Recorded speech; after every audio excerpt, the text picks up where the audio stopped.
बिस्मिल्लाहिर्रहमानिर्रहीम। अस्सलाम वालेकुम। इनसाइड स्टोरी के साथ मैं मोहसिन बिलाल।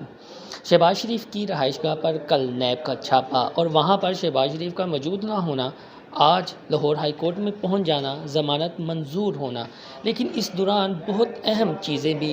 वाक़या हैं, कुछ ख़बरें हैं, कुछ अंदरूनी कहानियाँ हैं, तो मैंने कहा आपके साथ शेयर कर दें। टीवी चैनल्स पर तो ये चलेगा कि शहबाज शरीफ की जो है वो ज़मानत मंजूर कर ली गई क़ब्ल अज़ वक्त गिरफ़्तारी। लेकिन इस दौरान जो हुआ उसके यानी शाहिद हमारे साथ मौजूद हैं जो कमरा अदालत में थे। बड़े सीनियर कोर्ट रिपोर्टर हैं शाकिर महमूद अवान हमारे साथ मौजूद हैं और कुछ एजेंसियों की बातें कमरा अदालत में हुई, वो क्यों हुई, क्या वाकई कमरा अदालत में एजेंसियों के अफराद मौजूद थे, ये शाकिर से सबसे पहले पूछते हैं। शाकिर, क्या वाकई एजेंसियों के अफराद जो हैं वो कमरा अदालत में मौजूद थे और किस बात पर जज साहब ने ये रिमार्क्स दिए और नून लीग ने कहा? बिस्मिल्लाहिर्रहमानिर्रहीम। बिल्कुल जी, आज कमरा अदालत के में बहुत सी ऐसी बातें हुई जो कि इलेक्ट्रॉनिक मीडिया पर, नेशनल मीडिया पर रिपोर्ट नहीं हुई और ख़ास तौर पर जो बातें एजेंसियों से मुतल्लिक़ की जा रही थी उससे मुतल्लिक़ अदालत की जानिब से भी पूछा गया और नून लीग की जो वहाँ पर मौजूद आला क़यादत थी उन्होंने भी कुछ बातें की और अदालत को बताया कि अदालत के अंदर जो है एजेंसियों के लोग मौजूद हैं। लेकिन जो तकरार हुई, जो रिमार्क्स हुए और जिस पर सख्त बातें भी की गई मुअज़्ज़ज़ जज की जानिब से, जस्टिस तारिक अब्बासी ने जो है वो रिमार्क्स भी दिए थे, तो उस दौरान काफ़ी चीज़ें डिस्कस हुई, वो भी हम आपको बताता हूँ। लेकिन इससे पहले मैं आपको थोड़ी सी जो कमरा अदालत की मंजरनामा है वो बता देता हूँ, क्योंकि आज बहुत बड़ी पेशी थी और इसके लिए बहुत से इंतज़ामात किए गए थे। हाई कोर्ट को चारों अतराफ से बिल्कुल सील किया गया था, रुकावटें लगाई गई थी और हर आम व ख़ास को अंदर जाने की इजाज़त नहीं दी जा रही थी। और उस दौरान अदालत के में जब शहबाज शरीफ की पेशी थी तो उससे पहले ये रुकावटें भी हटा दी गईं। शहबाज शरीफ जब कमरा अदालत में पेश हुए उससे पहले जो नून लीग की आला क़यादत थी, जिसमें साबिक़ वज़ीर-ए-आज़म शाहिद खाकान अब्बासी हैं, एहसन इकबाल थे, उज़्मा थी और उसके साथ साथ मरियम औरंगज़ेब थी, राना सनाउल्लाह थे, उनके जो लीडरशिप थी, लीगी वकला थे वो थे। जैसे ही समाअत का आगाज़ हुआ तो सबसे पहले जब कमरा अदालत में मुअज़्ज़ज़ जज साहिबान दाखिल हुए और बैठे और इस्तफ़सार करते हुए पूछा कि कमरा अदालत में इतना ज़्यादा रश क्यों है, लोग जो हैं वो समाजी फ़ासलों से मुतल्लिक़ हदायत पर अमल क्यों नहीं कर रहे। इसी तरह समाअत का आगाज़ हुआ और जब समाअत का इख्तिताम हुआ, जैसे ही अदालत की जानिब से शहबाज शरीफ के ज़मानत मंजूर की गई, उन्हें 5 लाख के मचलके जमा करवाने का हुक्म दिया गया और उन्हें यह भी हिदायत की गई कि वो नैब के साथ ताउन करें। तो उस दौरान अदालत की जानिब अदालत में जब शोर हुआ, नारेबाजी हुई, तो अदालत ने जब आगाज़ हुआ था तो उस वक़्त भी अदालत ने तंबीह की थी कि जो आज ये सारा मामला अदालत के बाहर और अदालत के अंदर और अहाता अदालत में किया गया, उस पर अफ़सोस का इज़हार किया गया अदालत की जानिब से और अदालत ने तंबीह की कि हम ये उम्मीद करते हैं कि आइंदा समाअतों पर और आज समाअत के बाद इस तरह का मामला अदालत ने यह भी कहा था कि फिर हम दोबारा शहबाज शरीफ साहब को बुला लेते हैं। जी देखें, बिल्कुल ऐसी बात हुई थी। जब अदालत की जानिब से पूछा गया, वहाँ पर जो मौजूद लीगी वकला थे, आज़म नज़ीर तारड़ और एडवोकेट अमजद परवेज़, ये दोनों वहाँ पर मौजूद थे, तो अदालत ने पूछा, जब ये नारेबाजी हुई तो अदालत ने बरहमी का इज़हार किया। तो उसके जवाब में आज़म नज़ीर तारड़ ने कहा कि ये लोग जो हैं वो एजेंसियों के हैं जो शोर कर रहे हैं। तो जिस पर अदालत ने कहा कि एजेंसियों के लोग कैसे हो सकते हैं, तो सारे आपके साथ आए हुए, आपके वर्करान हैं। तो उन्होंने कहा नहीं, सादा लिबास में जो है वो लोग एजेंसियों के यहाँ पर मौजूद हैं। जिस पर अदालत ने बरहमी का इज़हार करते हुए कहा कि क्या फिर हम इसके ऑर्डर में लिख दें कि ये कौन लोग हैं, हमें नहीं मालूम, हमें मालूम है सब, लेकिन आप जो है अपने वर्करान, अपने कारकुनान को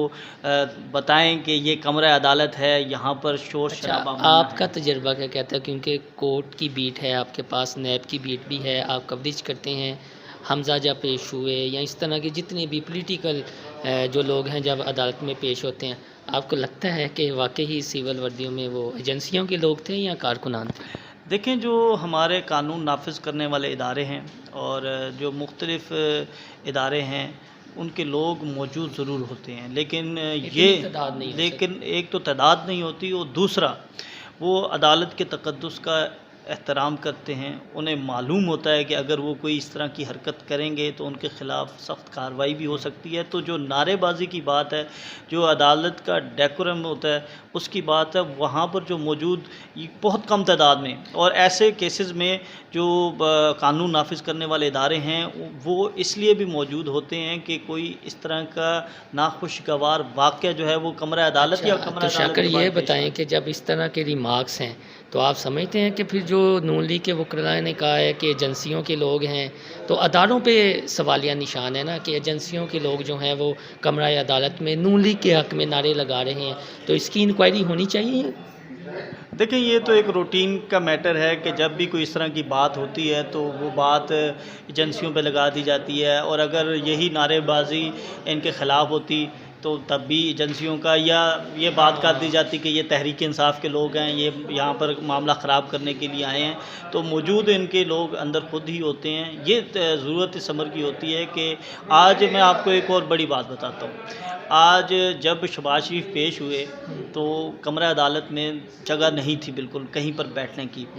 तो लोग खड़े भी हुए थे, नशिस्तें मुकम्मल हो चुकी थी। तो यकीन करें कि वहाँ पर ये आवाज़ें लगाई गई कि शहबाज शरीफ को एक कुर्सी दे दें, तो कोई शहबाज शरीफ को कुर्सी देने के लिए तैयार नहीं था। तो शहबाज शरीफ खड़े रहे, समाअत तो मुख्तसर थी। करीबन जो है शहबाज शरीफ 5 मिनट तक जो है वो खड़े रहे, उन्हें नशिस्त नहीं मिली। और फिर जो जहाँ पर फ्रंट लाइन पर जो अदालती अमले की कुर्सियाँ होती हैं वहाँ से एक शख्स को रिक्वेस्ट की गई और उस शख्स ने वहाँ से कुर्सी उठाकर जो है वो शहबाज शरीफ। अच्छा, मैं अक्सर हमने एहतसाब अदालत के बाहर ये देखा, अगर कैप्टन सफदर की बात की जाए तो जब वो मीडिया से टॉक करते थे, जिन दिनों मरियम नवाज़ पेश हो रही थी, तो उनकी टॉक के दौरान अगर कोई ये कह लें कि हड्डर पैदा करता या कोई बोलता, नारा लगाता, तो वो कहते ओए एजेंसी चुप, कि एजेंसी के बंदे यहाँ पर मेरी प्रेस कॉन्फ्रेंस को जो है ख़राब करने की कोशिश कर रहे हैं। ये नून लीग ने वतीरा बनाया हुआ है या क्या है, एजेंसियों से इतना गुस्सा क्यों है? देखिए मोहसिन, आप भी जो है वो नून लीग की बीट भी करते हैं और बड़े बड़े इवेंट्स भी कवर करते हैं। हमेशा जो एजेंसी का बंदा है, एक तो उसकी कोशिश होती है कि वो कैमरे के आगे ना आए। उसके अंदर ना एक डर होता है कि यार मैं किसी को पता ना चले, मैं खुफिया तौर पर अपना काम करूं। तो एजेंसी का बंदा एक तो नारे नहीं लगाता, अगर नारे लगाते वो पकड़ा जाए या उसकी कोई फुटेज बन जाए तो उसके इदारे में भी उसकी तजलील होती है, और दूसरा एक इम्पैक्ट बड़ा बुरा पड़ता है। तो मैं नहीं समझता कि जो एजेंसियों की तरफ से कोई इस तरह की कभी भी कोशिश, हाँ ये कह सकते हैं कि रोकने की कोशिश ज़रूर की जाती है, ये कह सकते हैं कि हमें भी रोका जाता है, कमरा अदालत में कोई अहम रहनुमा जो है वो ना दाखिल हो सके। ये भी कहा जा सकता है कि उनकी तरफ से ये कोशिश की जाती है, जैसे पीछे की जा गई थी कि हमजा शहबाज को मीडिया से गुफ्तगू ना करने दी जाए। तो ये कोशिशें ज़रूर होती हैं, लेकिन ये कोशिश जो है वो नहीं होती कि अगर कोई टॉक कर रहा है उसके पीछे जो है वो नारे शाकर, चाय की प्याली में कल से जो है वो तूफ़ान उठा हुआ था, तो ये सिर्फ बता दें कि इतनी मुख्तसर सी समाअत और ऐसा लग रहा था कि शहबाज शरीफ किसी छलावे की तरह आएंगे, लेकिन छलावे की तरह तो नहीं आए। सुबह हमने देखा बैरियर्स थे, रुकावटें थी, पुलिस थी लाहौर हाई कोर्ट के चारों अतराफ़, लेकिन उसके बाद जैसा आपने पहले बताया कि रुकावटें हटा ली गई। तो अब आप इन फ्यूचर क्या देख रहे हैं इस केस का, कि शहबाज शरीफ साहब गिरफ़्तार होंगे या इसी तरह बचते रहेंगे? देखें, शहबाज शरीफ की जो गिरफ़्तारी है वो लाज़िम व मज़लूम है, क्योंकि ये केस बहुत स्ट्रॉन्ग है, और जो हमारे ज़राए हैं, जो हमारी जहाँ तक हमारी तहकीक है और जितना अर्सा में कोर्ट रिपोर्टिंग में हो गया है, हमें कोई ऐसा केस नहीं मिलता जिसमें प्री अरेस्ट के लिए कोई भी शख्स आया हो और उसे नहीं समात। एक तो इसमें जो इनकी ज़मानत हुई है, इसमें सबसे बड़ा जो अहम किरदार, जो अहम पॉइंट था वो मैं आपको बता देता हूँ जिससे रिलीफ मिल गया। वो पॉइंट ये था कि जो कल अरेस्ट वारंट नैब की तफ्तीशी टीम थे, जो हामिद जावेद इसके सरबराह थे, इमरान डोगर उनके साथ थे, और उसके साथ चौधरी एक तीसरे जो नैब के 3 रुकनी टीम थी, वो उन्होंने अरेस्ट वारंट उज़मा को दिखाए थे, जो इनकी लीगी हाँ जी, इंफॉर्मेशन सेक्रेटरी पंजाब की, उनको वो अरेस्ट वारंट दिखाए। तो उसके ऊपर अब उज़मा जो है वो ख़ुद भी वकील हैं और वो कानूनी नुक्ते समझती हैं, तो उन्होंने फ़ौरन उस पर तारीख़ देखी। अब वो तारीख़ जो थी वो 28 मई की थी और 2 जून को नैब ने तलब किया हुआ था शहबाज शरीफ को मुतलका दस्तावेज़ात साथ लाने के लिए कहा था। तो उस पॉइंट के ऊपर जो है वो शहबाज शरीफ के वकला ने अदालत के सामने जो है वो पॉइंट रखा और अदालत की जानिब से भी फिर पूछा कि जब आपने 2 जून को बुलाया हुआ है तो 28 मई को आपने उनके वारंट गिरफ्तारी जारी कैसे कर दी, और अगर किए तो आपने फिर उन्हें गिरफ्तार क्यों नहीं किया। बिल्कुल, बहुत शुक्रिया शाकर की बातें आपने सुनी। सिर्फ कमरा अदालत का जो माहौल था, हमारी कोशिश थी कि आपको बताएं, क्योंकि कमरा अदालत में एक बार फिर एजेंसियों की बाज़गश्त सुनाई दी और मुस्लिम लीग नून के वकला ने कहा कि ये कारकुनान नून लीग के नहीं हैं बल्कि एजेंसियों के बंदे हैं जो नारे लगा रहे हैं और कमरा अदालत का माहौल ख़राब कर रहे हैं। अब ये इतना बड़ा इल्ज़ाम भी है और अदालती कार्रवाई के दौरान ये बातें की गई हैं, तो इसका आप ये कह लें कि कुछ ना कुछ नतीजा तो निकलना चाहिए, क्योंकि हमने अक्सर कैप्टन सफदर को भी सुना है, जब उनकी प्रेस कॉन्फ्रेंस होती है तो फ़ौरन कह देते हैं जब थोड़ा सा शोर शराबा होता है कि ये एजेंसियों के बंदे हैं जो यहाँ पर शोर शराबा कर रहे हैं। अब एजेंसियों के बंदे हैं तो इसकी तहकीकात होनी चाहिए और ये दूध का दूध पानी का पानी होना चाहिए कि क्यों मुस्लिम लीग नून इस तरह करती है। आपको मेरी ये वीडियो पसंद आए तो मेरा चैनल इनसाइड स्टोरी सब्सक्राइब करना ना भूलिएगा। अल्लाह हाफिज़।